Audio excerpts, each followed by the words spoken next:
My daughter and grandson are dead. Forget it. I will never forgive you. My mother's words pierced the air, each syllable an icy dagger. As a child, my mother was distant and cold. I never warmed up to her. When she uttered those words over the phone, my husband's distress was palpable. Maybe you're not lying. I don't mind. Because if you are, you'll be in trouble. Her voice took on a sinister tone, chilling me to the bone. I could almost picture her smirking on the other end of the line. Good. Shall we go then? I think we are the ones who are really in trouble. I managed to respond before she hung up. My name is Lily, a 33-year-old office worker. I met my husband, Kigo, through my grandmother, who attends a tea ceremony class. I wasn't keen on meeting him. He was the grandson of someone from the class. But my grandmother insisted, saying, "Lily, please meet him just once." Reluctantly, I acquiesced. Approaching 30, I knew marriage was inevitable. To my surprise, Kigo and his family were genuinely kind. After a year of dating, I married Kigo. His family, with their prosperous business, was worlds apart from my humble upbringing. My friends and colleagues envied me, calling me spoiled. I was right that you two would get along, my grandmother beamed proudly. Kigo's family included his parents and grandmother, though his brother had passed away. Kigo had never lived alone before marriage, so his domestic skills were lacking. I found myself frustrated with his habits. He'd leave clothes strewn about and dishes unwashed. One day, he casually referred to me as mother. Shocked, I packed my bags and left. At home, I feigned loneliness, masking the truth about my crumbling marriage. When my grandmother inquired about my marital bliss, I forced a smile. "It's okay," I replied, hiding the turmoil within. But deep down, I knew the root of my unease. My mother. She had always been intimidating, casting a shadow over my childhood.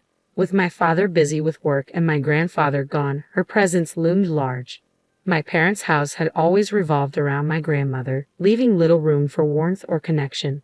When I was young and sought answers from my mother, her response was always the same: "Ask Grandma." It left me feeling like she wasn't interested in me, so I stopped confiding in my parents altogether. Yet my grandmother was different, intrusive, yes, but she believed that following her advice would lead to happiness. As soon as I graduated from university, I left home. I didn't fully grasp what family meant, but my husband's family seemed harmonious. They always ate together, even if I was famished, waiting for everyone to be ready. My husband once remarked that this tradition persisted even after he moved out. 3 days after returning home from my escape, my grandmother, along with my husband and mother-in-law, appeared in my room. "It's my fault. Let's go home together," my grandmother pleaded. My husband looked remorseful. "I spoiled him too much," he admitted. I was swayed by their apologies. But as explanations unraveled, blame was cast upon me too. My grandmother sighed, pointing out my faults. Even my mother apologized, urging me to reconcile. Feeling abandoned, I left without a word. Silent in the car, my mother-in-law broke the tension. "If housework is too much, let's eat together. I'll cook for you and Kigo." But I couldn't find solace in her gesture. "No, I want Kigo to help with the housework," I asserted. Surprised, my mother-in-law questioned, "Isn't housework the wife's job?" I retorted, "I have a job too. We're not a conventional family. Kigo will inherit the company, but that doesn't make household chores solely my responsibility."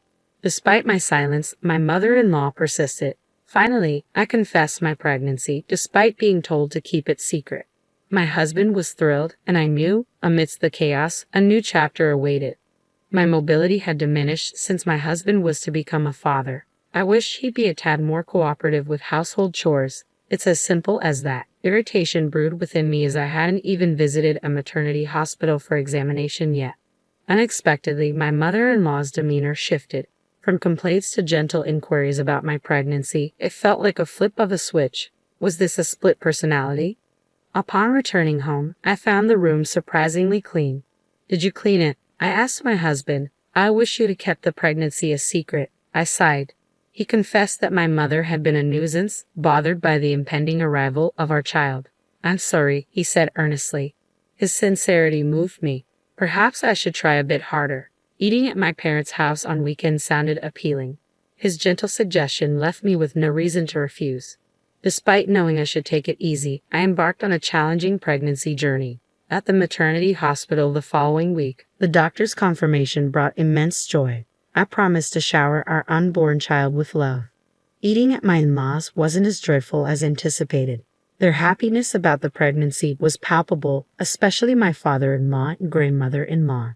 Come on, Lily, eat. You're carrying our precious air, my mother-in-law cooed, masking any hint of sarcasm. I reassured myself that I could manage, but as we sat for dinner the following week, I reached my breaking point. Despite my embarrassment, I mustered the courage to make a request to my mother-in-law. I'm sorry, mother-in-law.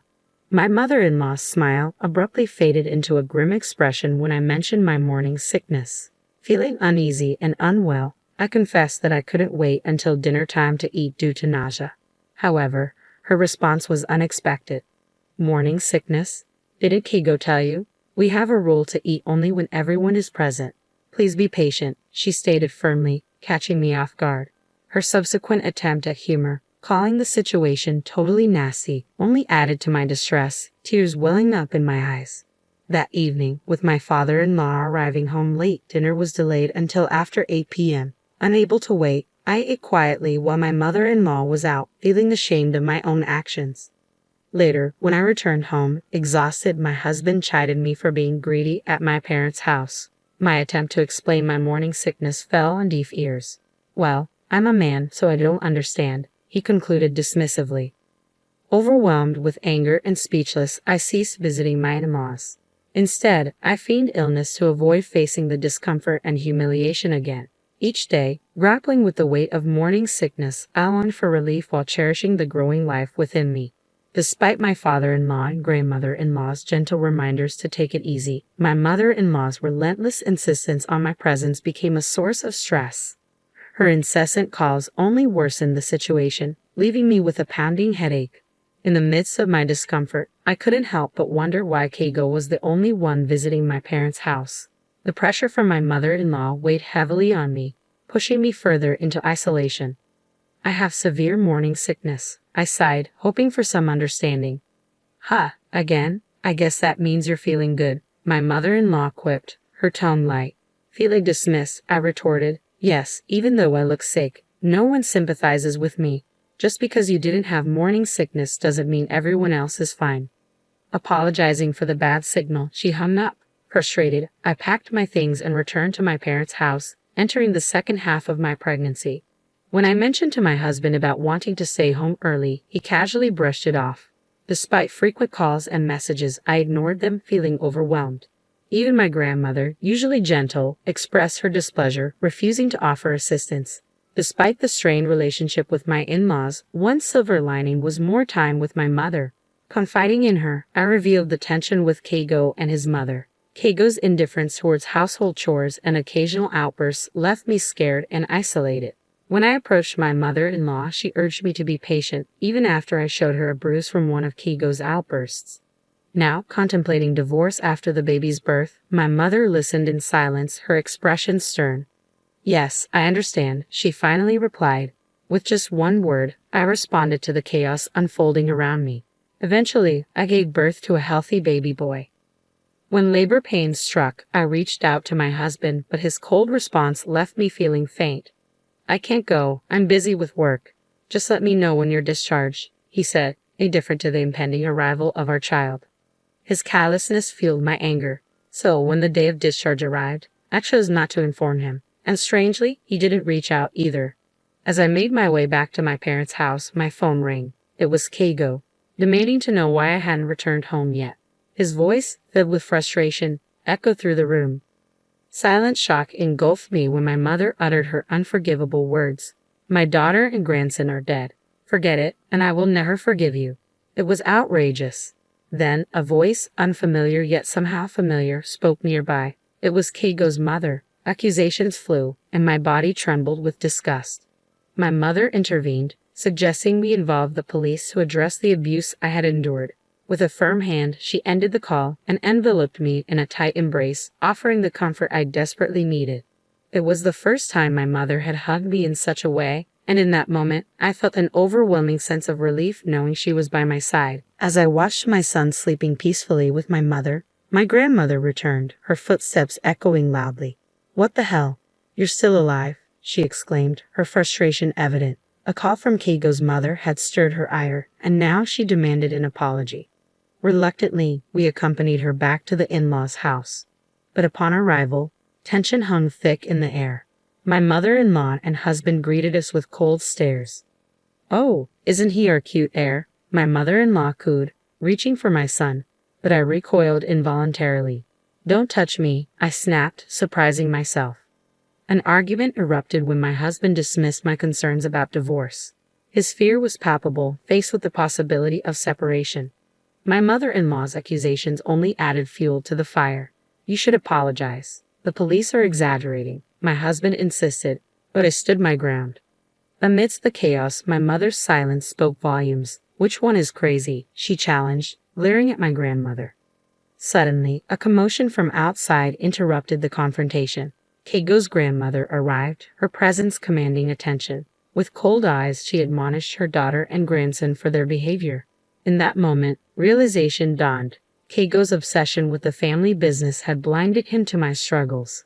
His grandmother's words struck a chord, prompting apologies from both my husband and mother-in-law.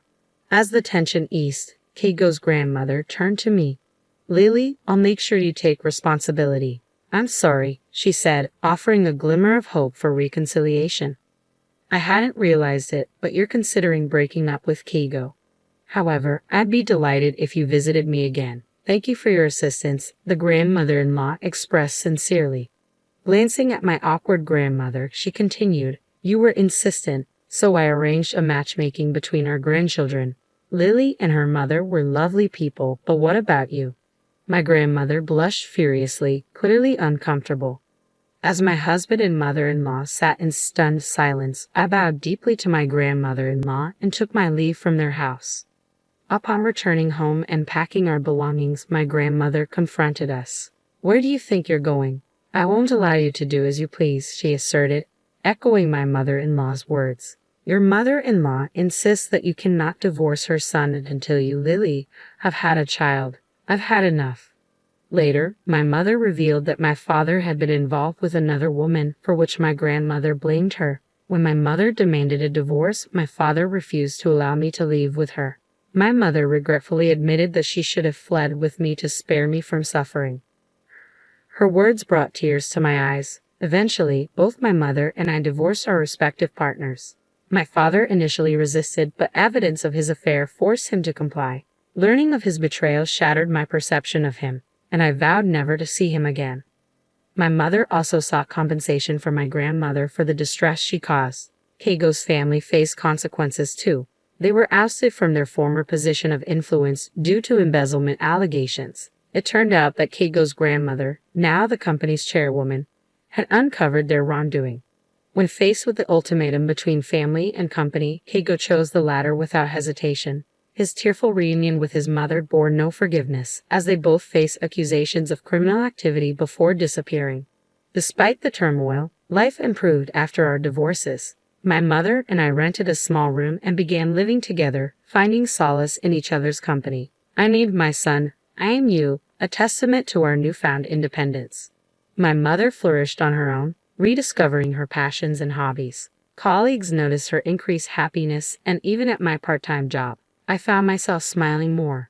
Through living together, I learned more about my mother, her talents, preferences, and dislikes. Grateful for everything she had done for us, I thanked her sincerely. Moving forward, I vowed to embrace the future alongside my precious family, strengthened by the bond between my mother, my son, and me.